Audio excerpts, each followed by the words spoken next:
The rain hammered against my windshield like bullets, each drop exploding in blurry starbursts that made the Manhattan streets look like an abstract painting of desperation. My hands trembled on the steering wheel of my ancient Honda Civic as I checked the rearview mirror for the 100th time in 10 minutes. Derek's silver BMW was still there, weaving through traffic 3 cars behind me, his headlights cutting through the storm like predatory eyes. 23 years old, and I was running for my life from the man I'd once thought I loved. Come on, I whispered to my car, pressing harder on the accelerator as another red light approached. The engine wheezed in protest, a sound I'd grown accustomed to over the past year of scraping together every penny for my physical therapy certification while working double shifts at the rehabilitation clinic. Everything about my life had been held together with hope and determination until Derek Morrison decided I belonged to him. The light turned green, and I gunned it, my tires slipping slightly on the slick asphalt. Derek's car surged forward too, closing the gap between us. I could see his silhouette through his windshield, phone pressed to his ear, probably calling his buddies to help corner me somewhere I couldn't escape. My ribs still ached from his last conversation with me 3 days ago, when I'd tried to break things off for the final time. He'd grabbed me hard enough to leave bruises, his fingers digging into my arms as he screamed about how nobody left Derek Morrison, how I was his property, how he'd make sure I understood that one way or another. I'd been hiding at my friend Sarah's apartment since then, but somehow he'd found me tonight, followed me as I tried to drive home, stalked me through the rain-soaked streets like I was prey, and he was something hungry and vicious. The speedometer crept toward 45 as I navigated the narrow streets of the financial district, where towering glass monuments to capitalism loomed on either side like glittering tombstones. At this hour, most of the buildings were dark, except for scattered windows where someone was working late or security guards made their rounds. Derek's BMW gained another car length. My phone buzzed in the passenger seat, and without looking, I knew it was him. He'd been calling and texting for the past 20 minutes, each message more threatening than the last. The most recent one I'd glimpsed at a red light had been simple and terrifying. "You can't run forever, Elena." But I could try. I yanked the steering wheel left onto Madison Avenue, tires screaming in protest as I took the turn too fast. The Civic fishtailed slightly before regaining traction, and I heard Derek's engine roar behind me as he followed. Rain continued to pummel my car with increasing intensity, turning the world outside into a watercolor nightmare where everything bled together. That's when I saw the intersection ahead, where Madison crossed with East 47th. The traffic light was cycling through its colors, and I had maybe 30 seconds before it went red again. If I could make it through, and Derek got stuck behind the light, maybe I could lose him in the maze of side streets beyond. I pressed the accelerator to the floor. The Honda's engine protested with a sound like a dying animal, but the speedometer needle crept toward 50. The intersection grew larger in my windshield, and I could see the cross-traffic beginning to slow as their light shifted to yellow. Almost there. That's when I noticed the black SUV. It was stopped at the cross street, waiting for the light to change. A massive Escalade that looked like it belonged to someone important. Someone who could afford to drive a vehicle that cost more than I'd make in 2 years. Even through the rain and darkness, I could tell it was immaculate, with tinted windows so dark they reflected the streetlights like black mirrors. The traffic light ahead of me flickered from yellow to red. I should have stopped. Any rational person would have stopped. But Derek's headlights were right behind me, and Rational had abandoned me the moment I'd realized he was following me home. I had seconds to decide: stop and face whatever Derek had planned, or run the red light and hope the cross-traffic would give me enough of a head start to disappear. I chose to run. My Civic shot through the intersection just as the cross-traffic light turned green. I caught a glimpse of the Escalade beginning to move, its driver probably assuming the intersection was clear. Time slowed to honey-thick seconds. I saw my car's trajectory intersect with the SUV's path, saw my speedometer hovering near 50, saw the exact moment when my ancient Honda collided with what had to be the most expensive vehicle I'd ever been close to. The impact sent me forward against my seatbelt, my airbag exploding in my face with a chemical smell and the force of a punch. The world became a symphony of crushing metal, breaking glass, and the screaming protest of 2 engines that had suddenly stopped doing what engines were supposed to do. Then silence, broken only by the steady patter of rain on twisted metal and the hiss of escaping steam. I sat stunned for a moment, tasting blood from where I'd bitten my tongue, my ears ringing from the crash. My car had come to rest at an angle that blocked most of the intersection. Its front end crumpled against the rear quarter panel of the Escalade. "Oh God," I whispered, the reality of what I'd just done crashing over me like ice water. "Oh God, oh God, oh God." I'd just rear-ended someone's very expensive SUV while running a red light, even if I had insurance, which was laughably inadequate. This was going to financially destroy me. And that was assuming the other driver didn't press charges for reckless driving. With shaking hands, I managed to unbuckle my seatbelt and push my driver's door open. Rain immediately soaked through my sweater as I stumbled out to assess the damage. My Civic's front end was completely destroyed, the hood buckled upward, and steam rising from what remained of the radiator. The Escalade had fared much better, with only some paint scratches and a dent in the rear panel that somehow managed to look expensive. That's when I heard the car doors opening. 3 doors to be precise. Not just the driver, but passenger doors as well. I looked up through the rain to see figures emerging from the SUV, and my blood turned to slush in my veins. The first man who stepped out was tall and lean, wearing a dark suit that somehow looked perfectly pressed despite the downpour. He moved with the fluid grace of someone accustomed to violence, and even in the dim street lighting, I could see the bulge of a shoulder holster beneath his jacket. The second man was broader, built like a linebacker, with hands that looked capable of crushing bones, and a face that suggested he'd done exactly that on multiple occasions. He positioned himself near the rear of the SUV, eyes scanning the intersection with professional alertness. But it was the third man who made my breath catch in my throat. He emerged from the driver's side with the unhurried confidence of someone who owned whatever space he occupied. Tall and powerfully built, probably in his early 30s, with dark hair that managed to look perfectly styled even in the rain. His suit was obviously expensive, tailored to showcase broad shoulders and a lean waist, and he wore it with the casual elegance of a man born to wealth and power. But it was his eyes that stopped my heart. Dark brown, almost black in the street lighting, they fixed on me with an intensity that made every instinct I possessed scream danger. This wasn't just someone wealthy enough to afford a luxury SUV. This was someone accustomed to having problems solved quickly and quietly, by whatever means necessary. He walked toward me with measured steps, rain beating on his suit without seeming to touch him.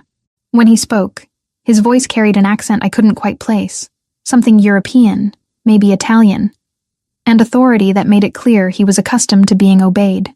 "You just caused $50,000 in damage to my vehicle," he said, his tone conversational despite the circumstances. I swallowed hard, tasting blood and rain. "I'm so sorry. I didn't mean..." "Now you owe me your life." The words hit me like another collision, final and absolute. Behind him, his 2 companions had taken positions that blocked any escape routes, though I doubted my legs would have carried me far anyway. That's when Derek's BMW screeched to a halt behind my wrecked Civic.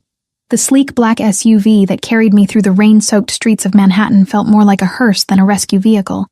I sat rigid in the back seat, hyper-aware of the 2 silent men flanking me, their expensive suits and concealed weapons making it clear this wasn't a charity ride. The man who had stepped out of the Escalade, the one whose penetrating brown eyes still haunted my thoughts, sat across from me with the casual confidence of someone who owned whatever space he occupied. Dante Moretti. That's what the lean man with the shoulder holster had called him, when they'd bundled me into this vehicle after Derek's mysterious disappearance into the night. Just Dante, spoken with the kind of reverence usually reserved for royalty or religious figures. "Where are you taking me?" I managed to ask, my voice barely audible over the hum of the engine and the steady drumming of rain against bulletproof glass. "Somewhere safe," Dante replied, his accented voice carrying undertones I couldn't quite identify. Italian, definitely, but refined by years of American education and business dealings. "Your friend Derek won't be bothering you anymore." The way he said it sent ice through my veins. Derek's silver BMW had simply vanished from the intersection, along with its driver, as if neither had ever existed. When I'd asked what happened to him, Dante had merely smiled, an expression that contained no warmth whatsoever. "What did you do to him?" "I convinced him to pursue other interests," Dante said, adjusting the cuffs of his pristine white shirt. Even after standing in the rain and dealing with a car accident, he looked like he'd stepped from the pages of a luxury magazine. Derek Morrison has been operating under the mistaken impression that he could conduct business in my territory without consequences. Tonight provided an excellent opportunity to correct that misunderstanding. I stared at him, trying to process the casual way he discussed what sounded suspiciously like a threat. Or worse. Your territory? Manhattan below 59th Street. The docks in Brooklyn. Several establishments in Queens. Dante's dark eyes met mine with unnerving intensity. You've been living and working in areas under my family's protection for over a year, Elena Harper. My blood turned to slush. He knew my name. My full name. How do you... 23 years old. Graduated from NYU with a degree in physical therapy last spring. He continued as if I hadn't spoken. Currently working at Riverside Rehabilitation Center on East 34th Street while completing your certification requirements. Lives alone in a studio apartment on 47th Street. Pays rent 3 days late every month, but always pays in full. Each detail hit me like a separate blow. You've been watching me? I've been watching Derek Morrison, Dante corrected, pulling out a tablet from a compartment I hadn't noticed. Derek Morrison, who owes money to people connected to my organization. Derek Morrison, who has been using you as collateral for debts he can't pay. The words didn't make sense at first, bouncing around in my brain like pinballs. Collateral? 3 weeks ago, Derek borrowed $50,000 from an associate of mine to cover gambling debts he owed to other, less patient creditors. Dante swiped across the tablet screen, revealing what appeared to be financial records. When he defaulted on the payment schedule, he offered alternative compensation. You. I felt like I was falling through space, the world tilting sideways around me. That's impossible. We broke up. I told him I never wanted to see him again. Yes, I'm aware of your attempts to end the relationship. Dante's voice carried a note of something that might have been sympathy. Derek had no intention of honoring your wishes. He planned to deliver you to my associate tonight, claiming you had agreed to work off his debt through specialized services. The implications crashed over me like ice water. Derek hadn't been chasing me out of jealousy or possessive anger. He'd been hunting me like cargo, planning to hand me over to criminals who would use me to pay his debts. I had no idea, I whispered, my hands shaking in my lap. I believe you. Dante reached into his jacket and withdrew a manila folder, thick with documents and photographs. Elena Harper, daughter of Michael and Sarah Harper, both deceased. No siblings, no close family. Worked her way through college while caring for her grandmother until the woman's death 2 years ago. Clean record, no criminal associations, no debts beyond standard student loans. He knew everything about me. More than Derek had ever bothered to learn during our 6-month relationship. The SUV turned onto a tree-lined avenue in what I recognized as Long Island's most exclusive area. Mansion after mansion rolled past the windows, each one representing more wealth than I'd see in a lifetime of physical therapy work. Where are we going? I asked again. My home. Dante closed the folder with a decisive snap. Derek Morrison's arrangement with my associate has been terminated. But that leaves us with a problem. What kind of problem? The kind that gets you killed if we handle it incorrectly. The SUV slowed as we approached a set of imposing iron gates set into a stone wall that seemed to stretch for blocks. Victor Kozlov doesn't believe in coincidences, Elena. When he discovers that Derek's collateral happened to crash into my vehicle on the same night Derek disappeared, he's going to assume you're working for me. Victor Kozlov. The name meant nothing to me, but Dante pronounced it like a curse word. Who is Victor Kozlov? The head of the Russian organization that's been trying to expand into my territory for the past 2 years. The gate swung open silently, revealing a driveway that curved through manicured gardens toward a mansion that belonged in architectural magazines. He's also the man Derek owed money to before he came to my associate for help. I watched the enormous house grow larger as we approached, my brain struggling to keep up with the layers of criminal politics I'd apparently stumbled into. So Derek owed money to this Kozlov person, borrowed from your people to pay him back, and was planning to give me to your associate when he couldn't repay the loan. Precisely. Dante seemed pleased that I was following the logic. Victor Kozlov is not known for his forgiving nature. When he discovers that Derek has vanished and you've survived, he's going to want answers, and Victor's interrogation methods are considerably less gentle than mine. The SUV came to a stop in front of the mansion's main entrance, where more men in dark suits waited. Through the rain, I could see the outline of security cameras, motion sensors, and what looked suspiciously like armed guards positioned strategically around the property. "This is kidnapping," I said, though the words sounded hollow even to me. "This is protection," Dante replied, his voice carrying absolute certainty. "You're not safe out there anymore, Elena. Derek made sure of that when he put your name on documents as his collateral." The door beside me opened, revealing the lean man with the shoulder holster. Marco, Dante had called him during the brief, tense conversation they'd had while transferring me from my wrecked Honda to this SUV. "Welcome to the Moretti estate, Miss Harper," Marco said, his voice professionally courteous but carrying an undertone that suggested disagreement wasn't an option. I looked back at Dante, who was already stepping out of the vehicle with the fluid grace of someone accustomed to having his every need anticipated. "How long?" "That depends on several factors," he replied, straightening his suit jacket. "How quickly we can locate Derek Morrison's current whereabouts. How much information Viktor Kozlov already has about tonight's events. How effectively we can convince him that you pose no threat to his operations. And if you can't convince him," Dante's smile returned, cold and sharp as winter steel, "then we'll have to explore other options." As I followed him up the stone steps toward the mansion's entrance, rainwater running from my hair and my clothes still damp from the accident, I caught my reflection in the glass doors. I looked exactly like what I was, a 23-year-old physical therapy student who had stumbled into something far beyond her understanding. But Dante Moretti looked like he was coming home. The foyer that greeted us was larger than my entire apartment, with marble floors that reflected the light from a crystal chandelier and artwork that probably cost more than I'd make in 5 years. Everything spoke of old money, established power, and the kind of security that came from being untouchable. "Your rooms are on the second floor," Dante said, handing his wetsuit jacket to a woman who appeared from nowhere to take it. "Marco will show you up and explain the house rules. We'll discuss your situation in more detail tomorrow, after you've had time to process tonight's events." "House rules? Nothing unreasonable," Marco assured me, gesturing toward a sweeping staircase. "Mostly for your own protection. The grounds are secure, but we ask that guests don't wander unescorted after dark. The staff is discreet and trustworthy, but we prefer that certain topics not be discussed with them." I followed him up the stairs, hyper-aware of how out of place I looked in this palace of marble and mahogany. My sneakers squeaked slightly against the polished steps, and I was certain I was leaving damp footprints on priceless carpets. "Miss Harper," Dante's voice stopped me at the top of the stairs. I turned to find him looking up at me with those intense brown eyes, his expression unreadable. "You're not a prisoner here. You're a guest under my protection. But understand that protection comes with certain obligations." "What kind of obligations?"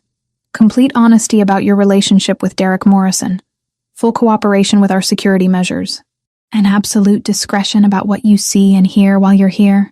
His voice carried the weight of law, as if these weren't requests, but commandments. "Can I count on your compliance?" I thought about Derek's plan to sell me to criminals, about Viktor Kozlov and his reportedly harsh interrogation methods, about the wreckage of my Honda Civic sitting in that intersection, along with my old life. "Yes," I said quietly. "You can count on it." "Excellent." Dante's smile this time held a trace of genuine warmth. "Welcome to your new life, Elena Harper." 3 days at the Moretti mansion had taught me that luxury could feel surprisingly like a velvet-lined prison. I woke each morning in a bedroom larger than most people's entire apartments, surrounded by furnishings that belonged in museums, served meals by silent staff who treated me with polite deference while never quite meeting my eyes. "This is ridiculous," I said to my reflection in the bathroom mirror, which was framed in what appeared to be genuine gold leaf. My red hair looked strange against the backdrop of imported Italian marble and fixtures that probably cost more than my yearly salary. I'm not his possession, but the evidence suggested otherwise. Designer clothes had appeared in the walk-in closet, all in my exact size, all in styles I would have chosen if I'd had unlimited money. The bathroom was stocked with luxury cosmetics and skincare products from brands I'd only seen in magazines. Even my meals were perfectly calibrated to my preferences, as if someone had studied my dietary habits with scientific precision, which I was beginning to suspect they had. The soft knock at my suite door interrupted my brooding. Marco's voice followed immediately after. "Miss Harper, Mr. Moretti requests your presence in the dining room." I'd quickly learned that requests from Dante Moretti weren't actually requests at all. "I'll be down in a minute," I called back. smoothing the wrinkles from the silk blouse I'd reluctantly chosen from the mysteriously well-stocked closet. Everything fit perfectly, of course. Even the undergarments were my exact size. A level of attention to detail that should have been flattering, but instead felt invasive. The dining room could have hosted a small wedding, with its crystal chandelier and table that stretched for at least 20 feet. But only 2 places were set this morning. At one end, where morning sunlight streamed through floor-to-ceiling windows overlooking the meticulously maintained gardens. Dante sat reading what appeared to be financial reports, his dark hair perfectly styled despite the early hour. He wore a charcoal suit that probably cost more than my car, before I'd destroyed it in the accident that had brought us together. When he looked up at my approach, those intense brown eyes assessed me with the same thoroughness he might apply to a business acquisition. "Good morning, Elena. I trust you slept well as anyone can when they're being held against their will," I replied, taking the seat across from him. The words came out sharper than I'd intended, but I was tired of pretending this arrangement was anything other than what it was. "Against your will." Dante set down his papers with deliberate care, giving me his full attention. "You're free to leave whenever you choose. The front door isn't locked. And walk straight into Viktor Kozlov's arms? You've made it very clear that's not actually an option. Viktor Kozlov is the reality of your situation, not something I created." Dante poured coffee from an antique silver service into a cup that probably cost more than my monthly rent. "Though I understand your frustration. This isn't the life you planned for yourself." I accepted the coffee, inhaling the rich aroma that spoke of exotic beans and professional preparation. Even imprisoned, I was being treated better than I'd ever treated myself. What is this exactly? This arrangement? Am I a guest, a prisoner, or something else entirely? "You're under my protection," Dante replied, the same phrase he'd used 3 days ago, "which means you're my responsibility until we resolve the threat against you. I never asked for your protection." "No, but you needed it." He reached into his jacket and withdrew a manila envelope, sliding it across the polished mahogany table. "Derek Morrison's body was found yesterday morning in the Hudson River. 3 bullet wounds, signs of torture before death. Viktor Kozlov's signature work." My hand froze halfway to the envelope, coffee cup suspended in mid-air. Derek was dead. Actually dead. Not just disappeared. The man who'd terrorized me, who'd planned to sell me like property, was now fish food in New York's most polluted waterway. "How do you—" "Because I have sources throughout the city's criminal networks," Dante interrupted gently. "Derek Morrison attempted to negotiate directly with Viktor Kozlov yesterday morning. He offered to provide information about my operations in exchange for forgiveness of his debts." I forced myself to pick up the envelope, though my hands shook slightly.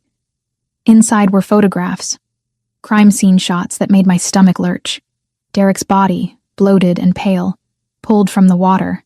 Police reports, medical examiner findings. Viktor didn't believe Derek had access to useful intelligence, Dante continued, his voice matter-of-fact despite the graphic evidence spread between us. But he was very interested to learn about the woman Derek had offered as collateral, the woman who'd crashed into my vehicle on the same night Derek disappeared. "He thinks I'm working for you. He thinks you're either working for me, or you possess information that could be valuable to him. Either way, he wants very much to have a conversation with you." Dante's smile held no warmth. Viktor Kozlov's conversations tend to be brief but extremely unpleasant. I stared at the crime scene photographs, trying to reconcile the violent corpse with the man who'd once brought me flowers and promised to change his controlling behavior. Derek had been terrible, abusive, possessive. But seeing him reduced to bloated meat in morgue photos made me feel sick. "I need some air," I said, pushing back from the table. "Of course. The gardens are lovely this time of day." Dante gestured toward the French doors that led to the terrace. "Marco will accompany you, naturally." "Naturally." I stood, leaving the photographs scattered on the table, like evidence of everything wrong with the world I'd stumbled into. "Because I'm under your protection. Elena." Dante's voice stopped me at the door. When I turned, his expression held something that might have been genuine concern. "I know this isn't the life you wanted, but it's the life that will keep you breathing." The gardens were even more impressive in daylight, with carefully planned landscapes that created intimate spaces within the larger grounds. Marco followed at a discreet distance as I walked gravel paths between flower beds that probably required a full-time staff to maintain. Everything was perfect, controlled, beautiful, and completely artificial. I found myself at a small pond where ornamental fish swam in lazy circles, trapped in their perfect environment just as I was trapped in mine. The irony wasn't lost on me. "Enjoying the view?" Dante's voice came from behind me, closer than I'd expected. I turned to find him approaching alone, having apparently dismissed Marco. He'd removed his suit jacket, rolling up his shirt sleeves in a gesture that should have made him look more casual, but somehow only emphasized the power in his forearms and the expensive watch that caught the morning sunlight. "It's very controlled," I said. "Everything in its proper place, serving its intended purpose. You think that's what this is? Control for its own sake? Isn't it?" I faced him directly, tired of the careful politeness that had defined our interactions. "You've researched every detail of my life, dressed me like a doll, fed me like a pet, and surrounded me with enough luxury to make me grateful for my captivity. It's very sophisticated, but it's still control." Something flickered in Dante's eyes. Surprise, perhaps, or approval. "You're not what I expected." "What did you expect?" "Most people in your situation would be either terrified into compliance or trying to seduce me for advantage." He stepped closer, close enough that I could smell his cologne and see the faint scar along his jawline. "You're doing neither. Maybe I'm just not most people." "No," he agreed softly. "You're definitely not." The moment stretched between us, charged with an attraction I didn't want to acknowledge. Dante Moretti was everything I should fear. Powerful, dangerous, controlling. But standing here in his perfect garden, I couldn't ignore the way my pulse quickened when he looked at me like I was something rare and valuable. "Tell me something," I said, breaking the tension before I did something stupid. "The night you found me, when I crashed into your car, you were leaving a meeting, weren't you? Something to do with Viktor Kozlov." Dante's expression shuddered slightly. "Yes." "What kind of meeting requires bulletproof vehicles and armed escorts? The kind where people discuss territory, business arrangements, and occasionally who lives or dies." His honesty was brutal and refreshing after 3 days of careful euphemisms. I was attempting to negotiate a peaceful resolution to Viktor's expansion into my areas of influence. And how did that go? Poorly. Viktor Kozlov isn't interested in peaceful resolutions. Dante turned away from me, looking out over his controlled paradise. He believes that power should be taken, not negotiated for. Is that what this is about? Power? It's about protecting what's mine.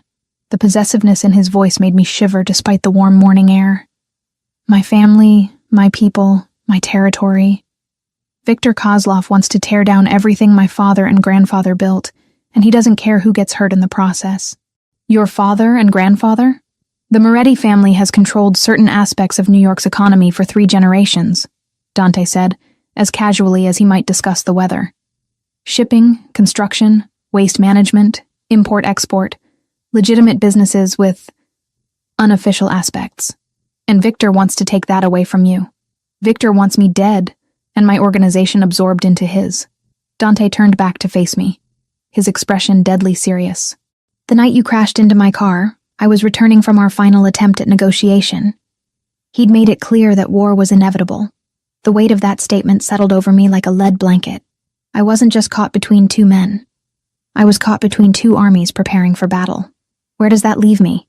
"Safer here than anywhere else in the city," Dante replied, "until we can eliminate the threat Viktor poses." "Eliminate the threat," I repeated. "You mean kill him?" "I mean protect what matters to me." Dante's eyes met mine with an intensity that made my breath catch. "And you matter to me, Elena. More than you should, considering how we met." The admission hung in the air between us like a bridge I wasn't sure I was ready to cross. Dante Moretti was offering me something. Protection, luxury, possibly even affection. But the price was my freedom, my old life, any chance of being anything other than a kept woman in a criminal's paradise. "I need to think," I said finally. "Of course." Dante stepped back, giving me space but not breaking eye contact. "Take all the time you need. But remember, out there, you're Elena Harper, physical therapy student with no protection and no resources. Here, you're under the protection of the Moretti family. That means something in this city." As he walked away, leaving me alone with the ornamental fish and my complicated thoughts, I realized he was right about one thing. I wasn't most people. Most people would have chosen safety over uncertainty, luxury over freedom. But I was beginning to understand that most people had never felt the dangerous pull of Dante Moretti's attention, or the terrifying possibility that being his might be exactly what I'd been searching for without knowing it. The attack came at 3:17 a.m., announced by the sound of breaking glass and the sharp crack of automatic weapons fire echoing through the mansion's marble corridors. I bolted upright in bed, my heart hammering against my ribs as adrenaline flooded my system. The security lights outside my window had activated, bathing the grounds in harsh white light that revealed dark figures moving with military precision between the carefully manicured hedges. This wasn't a robbery. This was war. My bedroom door burst open before I could fully process what was happening. Marco appeared in tactical gear, his face grim as he swept the room with practiced efficiency. "Miss Harper, we need to move. Now. What's happening?" "Kozlov's people found us." Marco was already at the closet, pulling out clothes and throwing them at me. "Get dressed. We have maybe 3 minutes before they breach the main house." I scrambled into jeans and a sweater, my fingers shaking as gunfire continued to erupt from multiple directions. Through the windows, I could see muzzle flashes lighting up the darkness like deadly fireflies. The perfectly ordered world of the Moretti estate had transformed into a battlefield. "Where's Dante?" "Coordinating the defense." Marco checked his weapon with the efficiency of someone who'd done this before. "He wanted you moved to the panic room immediately."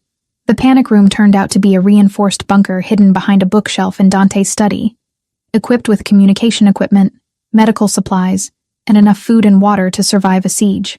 Banks of monitors showed every angle of the estate, revealing the scope of the assault. At least 20 armed figures had breached the perimeter, moving with the coordination of professional soldiers. "How did they find us?" I asked, watching the screens in horrified fascination as Dante's security forces engaged the attackers in running battles across the grounds. "Someone talked," Marco replied grimly, speaking rapidly into his headset in Italian before switching to English. "Or they followed a signal. Kozlov has resources we underestimated. On one monitor, I saw Dante himself leading a team of his men through the gardens, moving with the fluid grace of someone who'd been trained in combat. He wore tactical gear like he was born to it, directing his forces with hand signals while laying down covering fire with an assault rifle. Watching him transformed from sophisticated businessman into lethal warrior was both terrifying and mesmerizing. "He's good at this," I found myself saying. "Best I've ever seen." Marco agreed, monitoring multiple radio frequencies. Dante didn't just inherit his position. He earned it in situations exactly like this. The lights flickered and went out, plunging us into darkness broken only by the glow of the security monitors. Emergency power kicked in a moment later, but the brief blackout felt like an omen.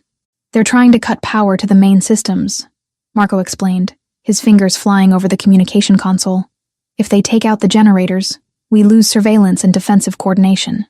On screen, I watched Dante's team fighting their way toward the backup power facility, but Kozlov's people had anticipated this move.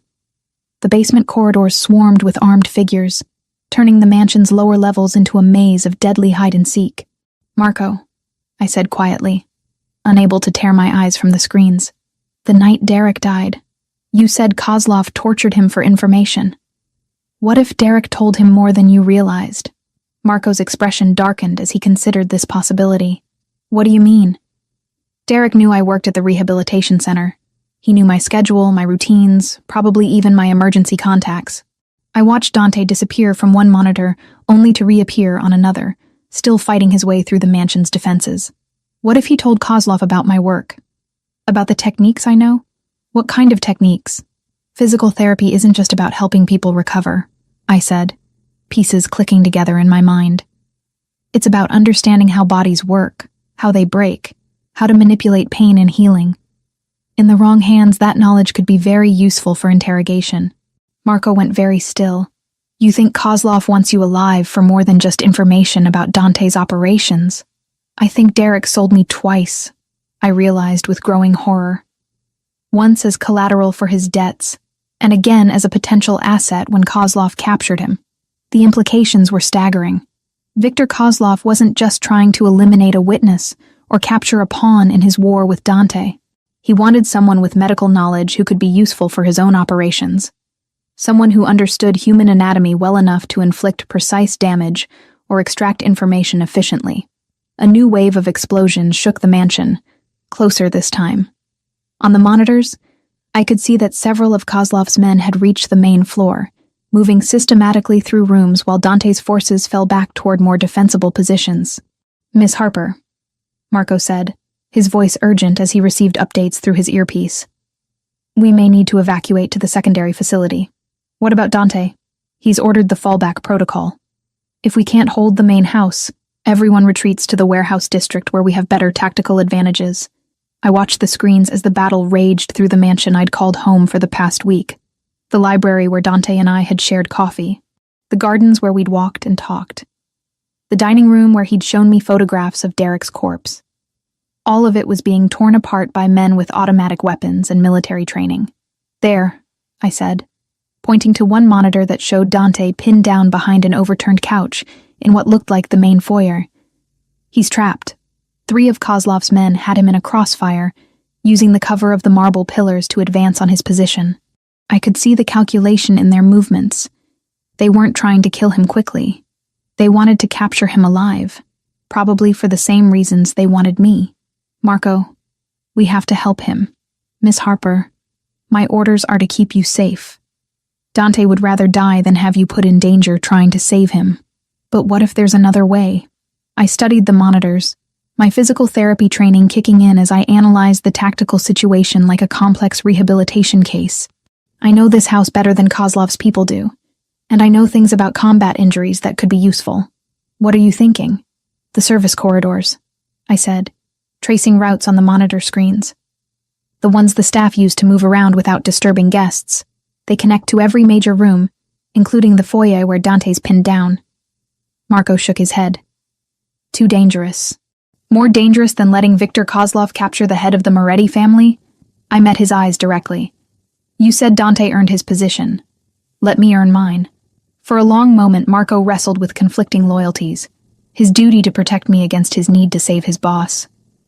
Finally, he reached for a weapons case I hadn't noticed before. "If we're doing this," he said grimly, "you follow my lead exactly. No heroics, no improvisation. Understood?" "Understood."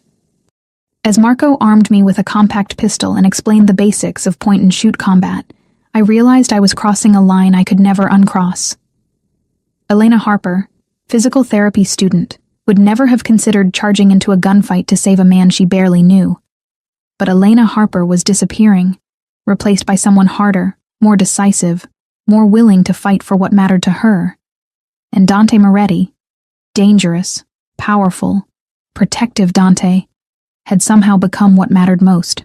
The service corridors were narrow and dark, lit only by emergency lighting that cast everything in hellish red shadows.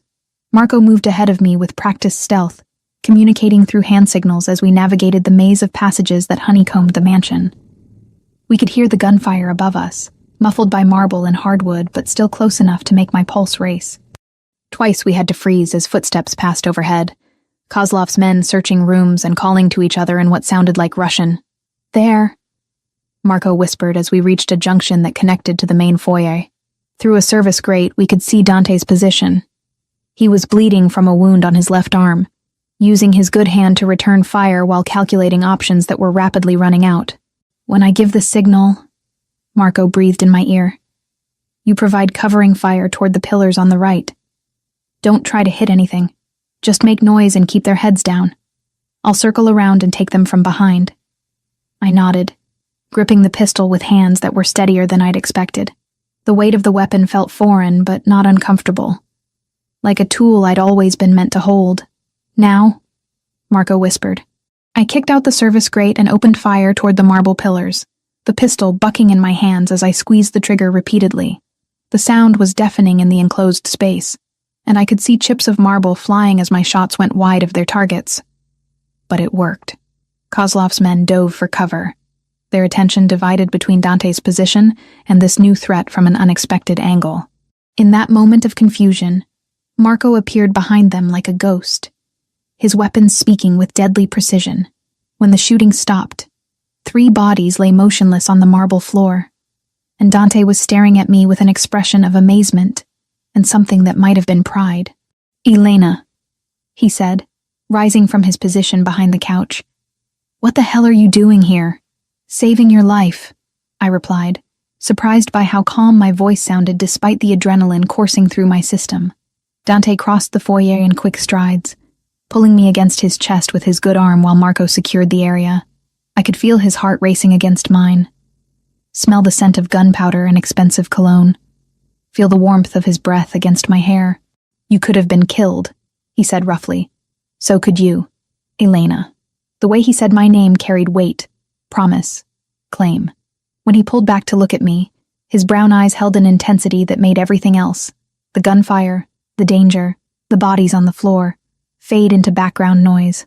You're in danger because of me, he said softly. I know. This isn't going to get easier. Kozlov won't stop until one of us is dead. I thought about Derek's corpse in the Hudson River, about the men who'd just tried to capture us both, about the choice I was making by standing here in Dante's arms instead of demanding to be taken somewhere safe. Then don't leave me out of it, I said, meeting his gaze directly. If I'm going to be in danger anyway, let me be in it with you. Something shifted in Dante's expression. A decision made in the space between one heartbeat and the next. Then his mouth was on mine, claiming me with a kiss that tasted of gunpowder and desperation, and promises neither of us was ready to speak aloud. When we broke apart, both breathing hard, the mansion had fallen silent around us. The battle for the Moretti estate was over, but the war with Viktor Kozlov had only just begun, and I was no longer just collateral damage in that war. I was a willing participant, armed and dangerous and completely, irrevocably committed to the man who held me like I was worth fighting the entire world to protect. The discovery came 3 days after the attack, hidden in Marco's personal effects like a bomb waiting to detonate what remained of my trust. I'd been looking for first aid supplies in his room. He'd been unconscious since taking a bullet during the siege, when I found the encrypted phone tucked inside a hollowed-out book on his nightstand. The messages were in Russian, but the contact name was clear enough. V. Kozlov. My hands shook as I scrolled through months of communications, each exchange selling pieces of our lives to the enemy. Meeting schedules, security protocols, my daily routines, even photographs of me walking through the mansion's gardens, taken from angles that could only have been shot by someone with intimate access to the property. Marco, Dante's most trusted lieutenant, the man who'd stood beside me during the firefight, who'd trained me to use a weapon, who'd risked his life protecting what we both claimed to love. He'd been betraying us from the beginning. Elena? Dante's voice from the doorway made me jump, nearly dropping the phone. He stood in the entrance to Marco's room, his left arm still in a sling from the gunshot wound he'd sustained during the attack. The past 3 days had aged him, etching new lines around his eyes and a hardness in his jaw that hadn't been there before. We need to talk, I said, my voice steadier than I felt. Dante stepped into the room, closing the door behind him with his good hand. What did you find? I held up the phone, watching his expression shift from curiosity to dangerous stillness as he processed what I was showing him. Marco's been feeding information to Kozlov for months, maybe longer. Dante crossed the room in 2 strides, taking the phone from my hands with surgical precision. His eyes scanned the messages, his face becoming a mask of cold fury as he read betrayals documented in black and white. Son of a bitch, he said quietly, but the words carried the weight of earthquake. There's more, I said, dreading what came next, but knowing he had to hear it. Dante, the night I crashed into your car, Marco knew I was going to be there. What are you talking about? I pointed to a message thread dated a week before the accident. Look at the timestamps. Marco told Kozlov about Derek's debt, about his plan to use me as collateral. But there's something else. A message about rerouting your return from the meeting with Kozlov that night. Marco made sure you'd be on Madison Avenue at exactly the right time. Dante went very still, the kind of stillness that preceded violence. You're saying the accident wasn't random. I'm saying Marco orchestrated everything. Derek chasing me running that red light, even the exact intersection where we collided. The words tasted bitter as I spoke them. He wanted you to find me, Dante. He wanted you to bring me here. Why would he? Dante stopped, the implications crashing over him like ice water. Because Kozlov knew about your medical background, your knowledge of anatomy, pain management, interrogation techniques, and because he knew you'd protect me, I added quietly. Marco's been playing a long game. using me as bait to make you vulnerable. Dante set the phone down with careful control, but I could see the rage building in his dark eyes like storm clouds gathering. 20 feet away, Marco lay unconscious in the mansion's medical facility, hooked to machines that kept him alive, while his body fought off infection from the gunshot wound that might have been meant to maintain his cover. "How long have you known?" Dante asked, his voice dangerously quiet. "I found the phone an hour ago. I've been trying to work out how deep the betrayal goes. I pulled out printed copies I'd made of the most damaging messages. It goes back at least 8 months, maybe longer. He's given Kozlov everything: security protocols, financial information, personnel files, even details about your childhood, your family." Dante's jaw tightened as he scanned the evidence. My parents, my sister, the anniversary of their deaths, the location where they're buried, even the specific way they were killed. I watched his hands clench into fists. Kozlov has been preparing for psychological warfare, not just physical.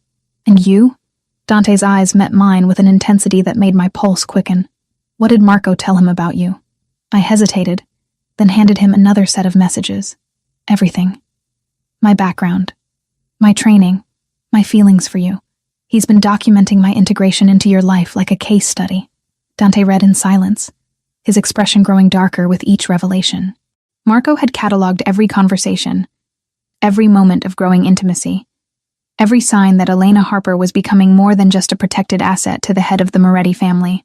"He turned our relationship into intelligence," Dante said finally. "Worse than that," I replied, showing him the final set of messages. "Look at the dates on these last exchanges. Marco was planning to deliver me to Kozlov during the next arranged meeting." "When?" "Tomorrow night. There's a warehouse in Brooklyn where you're supposed to meet with Kozlov's representatives to discuss territorial agreements. Marco was going to drug me and present me as a peace offering." Dante went silent for a long moment, processing betrayals that cut deeper than bullets. His most trusted ally had been systematically dismantling everything he'd built, using the woman he cared about as the ultimate weapon against him. "I should have seen it," he said finally. "Marco's been with me for 5 years. He saved my life twice, built half our security protocols, trained our people. That's what made him so valuable to Kozlov," I pointed out, "and so dangerous to us." Dante looked toward the medical facility where Marco still fought for his life, machines beeping steadily in the distance. "Part of me wants to walk in there and put a bullet in his head while he sleeps. But you won't." "No," Dante agreed, "because I need him alive long enough to find out what other surprises he's planted in our organization. And because..." He paused, searching for words. "Because you've taught me that not every problem should be solved with violence." The admission surprised us both. 3 weeks ago, Dante Moretti would have executed a traitor without hesitation. Now, he was considering alternatives, looking for solutions that didn't involve more blood on his hands. "What are you thinking?" I asked. "I'm thinking Marco gave us an opportunity along with his betrayal." Dante's expression shifted from fury to calculation, the strategic mind that had built an empire reasserting itself. "Kozlov expects to receive you tomorrow night. What if we give him what he wants, but not the way he expects? You want to use me as bait. I want to use Marco's betrayal against Kozlov," Dante corrected, "but only if you're willing. This would be dangerous, Elena. More dangerous than anything we've done so far." I thought about the encrypted phone, about months of documented intimacies sold to our enemy, about the man unconscious in the medical facility who'd smiled at me while planning my abduction. The woman who'd crashed into Dante's car 3 weeks ago would have been horrified by what I was considering.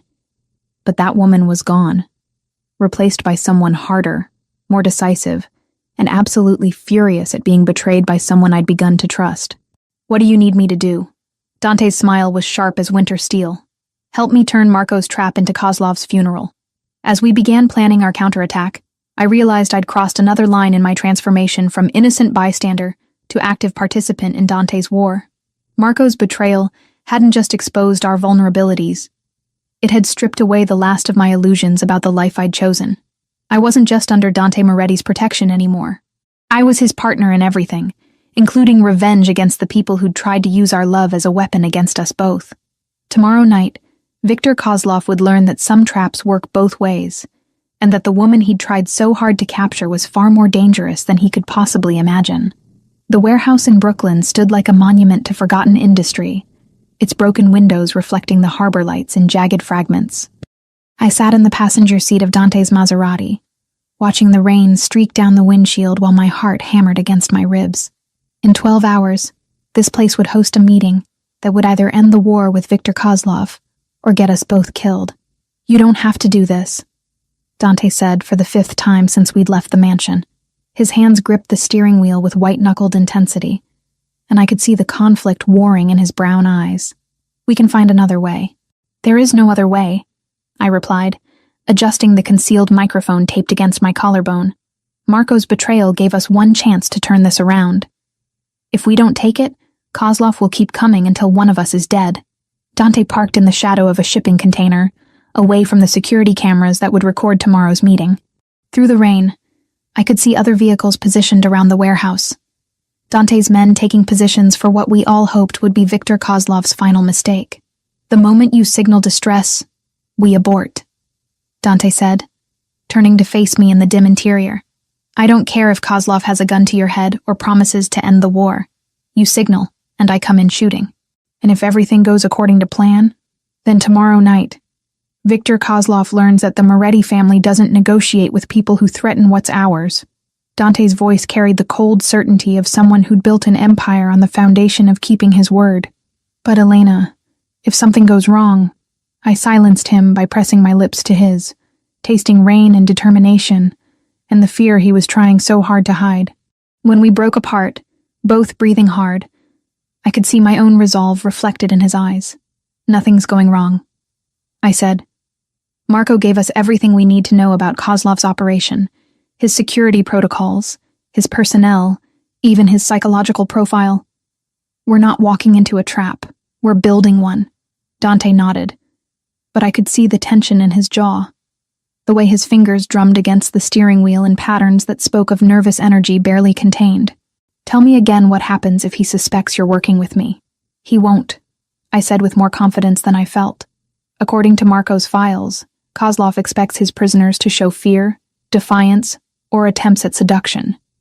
I'm going to give him something else entirely, which is useful information he can verify, delivered by someone too terrified to lie." I adjusted the hidden recording device one more time.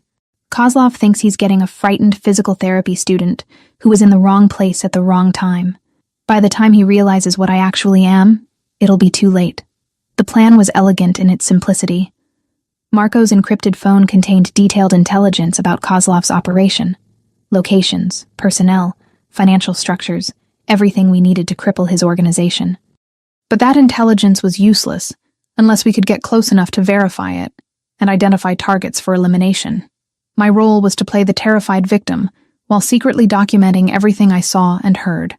The recording equipment would capture conversations, locations, and personnel details that Dante's forces could use to coordinate simultaneous strikes against Kozlov's entire network. "And your brother?" Dante asked quietly. The question hit like ice water. 3 hours ago, we'd received confirmation that James Harper, the brother I'd mourned for 5 years, was not only alive, but serving as one of Kozlov's most trusted lieutenants. The revelation had nearly broken something fundamental inside me, but it also provided the final piece of our plan. "James is the reason this will work," I said, though the words tasted bitter.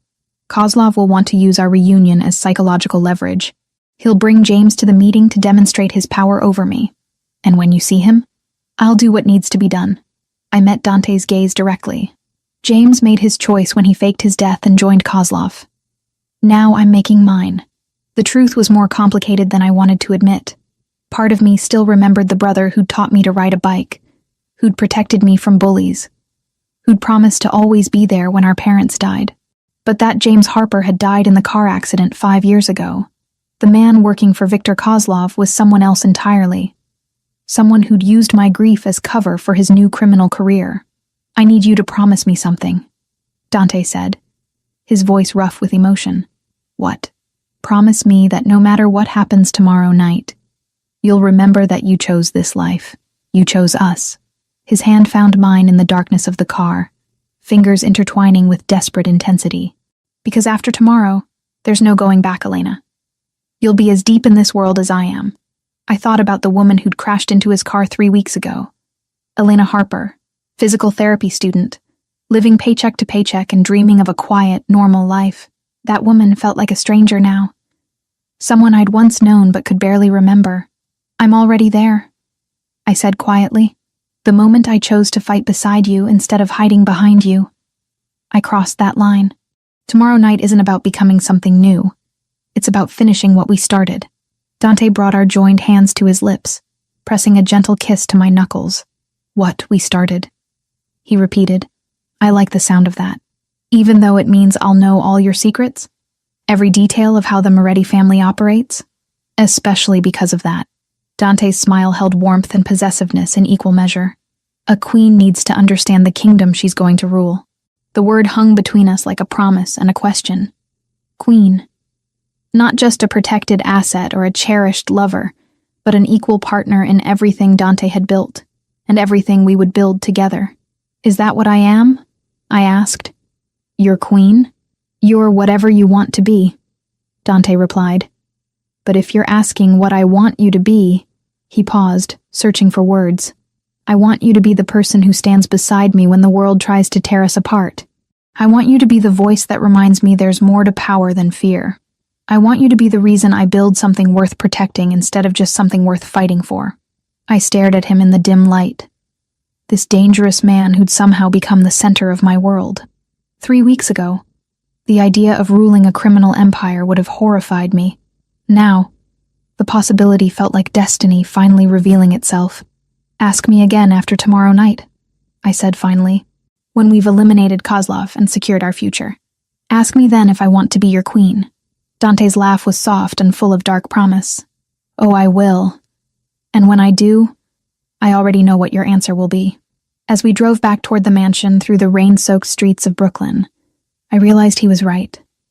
The woman who'd fled from Derek Morrison's abuse had evolved into someone who would walk willingly into Viktor Kozlov's trap. The frightened crash victim had become a predator capable of using her own brother as bait. Tomorrow night would test everything we'd built together. Our trust, our strategy, our love, and our willingness to do whatever it took to protect what mattered most. But I wasn't afraid anymore. Fear was for people who had something to lose. Elena Harper had lost everything the night she crashed into Dante Moretti's SUV. What emerged from that wreckage was someone stronger, more dangerous, and absolutely committed to building an empire worth ruling alongside the man who'd shown her what it meant to choose power over safety. Tomorrow, Viktor Kozlov would learn the difference between a victim and a queen. By the time he understood his mistake, it would be far too late to correct it. The Brooklyn warehouse felt like a cathedral of shadows when I walked through its rusted doors, my footsteps echoing in the vast emptiness above. Viktor Kozlov sat at a metal table in the center of the space, flanked by 6 armed men whose faces belonged on wanted posters. Even seated, he radiated the kind of casual menace that came from decades of getting his way through violence. But it was the man standing behind him that made my breath catch in my throat. James Harper looked exactly like our father. The same auburn hair, the same sharp jawline, the same green eyes I saw in my own mirror each morning. 5 years had hardened him, adding muscle to his frame and lines to his face. But he was unmistakably my brother. The brother I'd mourned, whose funeral I'd attended, whose grave I'd visited every year on the anniversary of his supposed death. "Hello, sister," James said, his voice carrying an accent I didn't recognize. Russian, maybe, or something Eastern European. "You look well, considering the circumstances." Viktor Kozlov leaned back in his chair, studying me with pale blue eyes that missed nothing. He was younger than I'd expected, maybe 45, with silver hair slicked back and hands that looked soft until you noticed the scars across his knuckles. "Miss Elena Harper," he said, pronouncing each syllable with careful precision. "The woman who has caused me so much trouble." "I didn't cause you anything," I replied, letting fear creep into my voice while the hidden recording equipment captured every word. "I was just in the wrong place at the wrong time." "Were you?" Kozlov gestured for me to sit in the chair across from him, positioned perfectly to catch every angle from the cameras I knew Dante had placed throughout the warehouse. "Or were you exactly where Dante Moretti wanted you to be?" I sat down carefully, letting my hands shake as I placed them on the metal table. "I don't know what you mean," Your brother has told me fascinating things about your childhood, Elena. About how you always were too curious for your own good, always inserting yourself into situations that didn't concern you. Kozlov's smile held no warmth. It seems some things never change. James moved to stand beside Kozlov's chair, and I could see the expensive watch on his wrist, the tailored suit that spoke of money and influence. My dead brother had done very well for himself in the criminal underworld. Tell me about your relationship with Dante Moretti, Kozlov continued conversationally. He's protecting me, I said, which was true enough. After Derek died, Mr. Moretti said I wasn't safe because of what I'd overheard. And what did you overhear? I recounted the conversation about weapons shipments and warehouse locations. Information that Marco had confirmed was already known to Kozlov's organization. As I spoke, I could see one of Kozlov's men taking notes, probably cross-referencing my story against intelligence they'd already gathered. Interesting, Kozlov said when I finished. And during your time at the Moretti estate, what did you observe? This was the crucial moment. I began describing the mansion's layout, security protocols, and personnel details, all carefully selected information that would appear valuable while actually being useless. The real security measures were different from what I described. The personnel assignments had been changed, and the defensive positions I detailed were decoys Dante had established specifically for this meeting. You pay very close attention to details, James observed, almost like you were trained to gather intelligence. I was trained as a physical therapist, I shot back, letting irritation override fear for a moment. We're taught to observe and document everything. It's part of the job. Yes, Kozlov said thoughtfully. Your medical training. That's actually why you're here, Elena. He stood up, walking around the table with predatory grace. You see, I've been looking for someone with your specific skills. Someone who understands human anatomy, pain management, recovery techniques. Someone who could be very useful in my operations. I help people heal, I said, genuine revulsion creeping into my voice. I don't hurt them. Oh, but healing and hurting are just different applications of the same knowledge, Kozlov replied, his hand coming to rest on my shoulder with deceptive gentleness. And I think you'd be surprised what you're capable of when properly motivated. That's when the lights went out. Emergency lighting kicked in a moment later, casting everything in hellish red shadows, but by then Dante's assault team was already moving. I dove under the metal table as gunfire erupted from multiple directions, the warehouse becoming an echo chamber of violence and shouting. Kozlov's men were professionals, but they'd been expecting a negotiation, not a coordinated military strike. Dante's forces moved with surgical precision, each team hitting predetermined targets, while communications equipment jammed Kozlov's ability to call for reinforcements. Through the chaos, I saw James diving for cover behind a shipping container, his hand reaching for a weapon that had been hidden beneath his jacket. The brother I'd mourned was reaching for a gun, preparing to kill the people trying to save me. Elena, move. Dante's voice cut through the gunfire as he appeared at the warehouse entrance, leading his second wave of attackers. I scrambled from under the table, staying low as bullets whined overhead. James had found his weapon and was returning fire, his aim disturbingly accurate as he forced Dante's men to take cover. Behind you! I screamed as one of Kozlov's men flanked Dante's position. Dante spun and fired in the same motion, dropping the attacker before turning his attention back to the main battle. But Kozlov himself had disappeared in the confusion, using the firefight as cover to slip away toward the warehouse's rear exit. I couldn't let him escape. Too much depended on ending this tonight. Without conscious thought, I ran toward the back of the warehouse, ducking between shipping containers and following the sound of Kozlov's retreating footsteps. The man who'd planned to torture information out of me, who'd killed Derek and God knew how many others, was 20 feet away from freedom. Victor! I called out, letting desperation color my voice. Don't leave me here. He turned, pale eyes reflecting the emergency lighting like a predator caught in headlights. Elena? What are you doing? They'll kill me if they find me here, I said, walking closer with trembling steps. Please, I can be useful to you. I can tell you things about Moretti's organization that your other sources don't know. Kozlov hesitated, greed warring with suspicion in his expression. That moment of indecision cost him everything.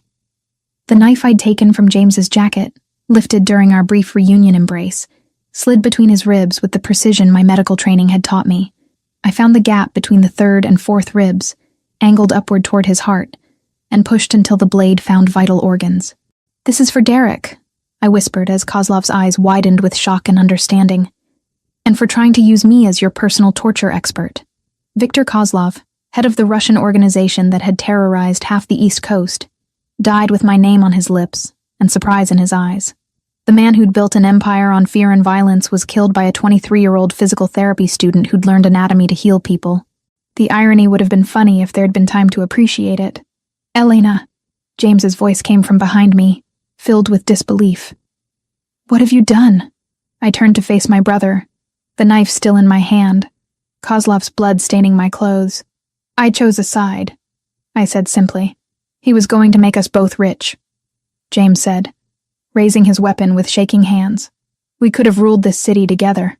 "No," I replied, stepping over Kozlov's body. "You chose to rule through fear and violence. I chose to build something worth protecting." The gunshot echoed through the warehouse, but it wasn't James who fired. Dante appeared from behind a shipping container, his weapon still smoking, my brother crumpling to the ground with a bullet through his heart. "He was going to kill you," Dante said simply, holstering his gun and crossing to where I stood over Kozlov's corpse. I looked down at my brother's body, feeling nothing but a strange kind of relief. The James Harper who'd taught me to ride a bike had died 5 years ago in that car accident. The man lying on the warehouse floor was just someone wearing his face. "It's over," I said, dropping the blood-stained knife and walking into Dante's arms. "Yes," he agreed, holding me against his chest while sirens wailed in the distance. "It's over." Around us, the warehouse had fallen silent, except for the crackling of flames, where a stray bullet had ignited some old paperwork. Kozlov's organization would crumble without its leader, his lieutenants turning on each other in the power vacuum his death would create. The war was over. And Elena Harper, the woman who'd crashed into Dante Moretti's car and accidentally started this whole chain of events, had ended it with a precisely placed blade between the ribs of New York's most dangerous criminal. I wasn't the same person who'd fled from Derek Morrison's abuse. I was someone harder, more decisive, and capable of killing when necessary to protect what mattered most. I was exactly who I needed to be to stand beside Dante Moretti as his equal partner in everything that came next. 8 months after Viktor Kozlov's death, I stood on the balcony of our penthouse overlooking Central Park, watching the morning sun paint Manhattan's skyline in shades of gold and amber.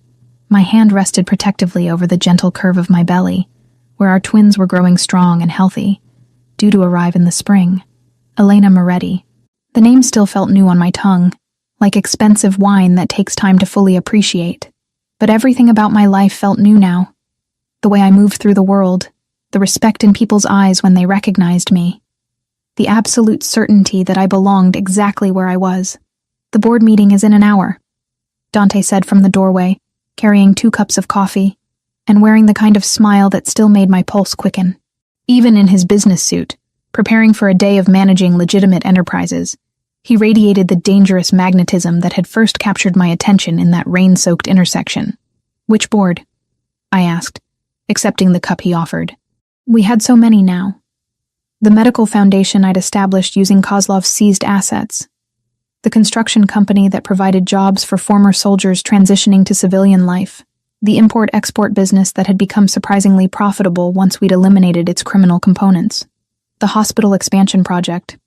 "Your project." Dante settled beside me at the railing, his free hand coming to rest over mine on my stomach. "Dr. Elena Moretti, founding director of the Moretti Medical Center.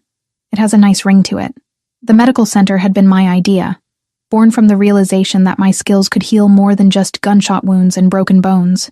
We were building a state-of-the-art facility in Queens, designed to serve the communities that traditional healthcare often overlooked. It would be staffed by medical professionals who understood discretion, funded by profits from our legitimate businesses, and managed by someone who'd learned that sometimes healing required more than just clinical expertise. "Any word from the federal task force?" I asked, though I already knew the answer from the contentment in Dante's expression. "Agent Morrison signed off on the final reports yesterday. The FBI is officially satisfied that the Kozlov organization has been completely dismantled, with no remaining threats to public safety." Dante's smile held satisfaction, and something that might have been pride. "They're particularly impressed with the intelligence you provided about the medical supply theft rings." The irony wasn't lost on me. The same federal agents who'd spent years trying to infiltrate Dante's organization had ended up working with us to eliminate a genuine threat to public safety. My detailed knowledge of Kozlov's operations, combined with Dante's strategic expertise, had led to the arrest of over 40 criminals involved in everything from human trafficking to pharmaceutical theft. And the construction permits for the Brooklyn project, approved yesterday, will break ground next month on the first of 12 affordable housing complexes. Dante's thumb traced gentle circles on my hand. By the time our children are old enough to understand, the Moretti name will be associated with hospitals, schools, and homes. Not just the old business. The old business. We still called it that, though most of the Moretti family's traditional activities had been either legitimized or eliminated over the past 8 months. The protection services had become a licensed security company. The import operations had gone completely legal. Even the loan services now operated under federal banking regulations. "Are you sure about this?" I asked. A question that had become ritual between us. "You're giving up an empire your grandfather built. I'm transforming it into something better," Dante corrected, the same answer he'd given every time. "Something our children can be proud to inherit." Through the floor-to-ceiling windows of our penthouse, I could see the remnants of our old world scattered across the city. The warehouse in Brooklyn where Kozlov had died was now a community center. The mansion in Long Island had been sold to a tech entrepreneur who'd turned it into a conference center. Even the Riverside Rehabilitation Center where I'd once worked part-time was now under Moretti Medical's umbrella, its services expanded, and its mission elevated. "Mrs. Moretti?" The voice belonged to Sarah, our housekeeper and former member of Dante's security team. Her transition from bodyguard to domestic staff had been smoother than anyone expected, though I suspected she still carried at least 2 weapons under her perfectly pressed uniform. "Yes? The car is ready for your appointment with Dr. Chen, and Mr. Ricci has arrived for his meeting with Mr. Moretti. Dr. Chen was my obstetrician, a brilliant woman who'd been treating high-risk pregnancies for 20 years and understood the unique challenges of expecting twins. Mr. Ricci was the former head of Kozlov's financial operations, who'd decided that cooperating with federal authorities was preferable to spending the rest of his life in prison. "I should go," I said, finishing my coffee. "The twins have been active all morning, and Dr. Chen wants to monitor their positioning." Dante walked me to the elevator, his hand never leaving the small of my back. Even now, 8 months after the last shots were fired, he remained protective in ways that should have felt suffocating, but instead felt like love made manifest. "Elena," he said as the elevator doors began to close. "Tonight, after all the meetings and appointments, I want to show you something." "What kind of something?" "The kind that requires champagne and candlelight, and a question I should have asked months ago." The elevator doors closed on his enigmatic smile, leaving me with butterflies in my stomach that had nothing to do with pregnancy hormones and everything to do with the possibility that Dante Moretti still had surprises up his expertly tailored sleeves. Dr. Chen's appointment confirmed what we'd suspected. The twins were healthy, growing perfectly, and positioned for a relatively uncomplicated delivery in 12 weeks. Baby A was slightly larger, probably going to be our little overachiever. Baby B was perfectly positioned, but seemed content to let their sibling take the lead, just like their parents. I murmured, studying the ultrasound images that showed 2 perfect profiles in black and white. By the time I returned to the penthouse, Manhattan was transitioning from afternoon to evening, the sky painted in shades of orange and pink that made our windows look like stained glass. Dante was waiting in our living room, but he'd changed from his business suit into dark slacks and a white shirt that made his brown eyes look almost black. "Close your eyes," he said, taking my hands with the same gentle reverence he'd shown from our first day together. "Dante, trust me." I closed my eyes, letting him guide me through our home toward what I assumed was the balcony. But instead of outside air, I felt the warmth of candles and smelled roses. Dozens of them, if the fragrance was any indication. "Open," Dante said softly. Our dining room had been transformed into something from a fairy tale. Hundreds of white candles cast dancing shadows on the walls, while red roses covered every surface in cascades of silk and velvet. A small table was set for 2 in the center of it all, with champagne chilling beside sparkling cider for the pregnant woman who couldn't drink alcohol, but still deserved celebration. Dante, this is 8 months ago. You crashed into my life and changed everything, he said, pulling out my chair with old-world gallantry. You took a spoiled crime prince and turned him into a man worthy of building something beautiful. I sat down, overwhelmed by the romance of the gesture and the love shining in his eyes.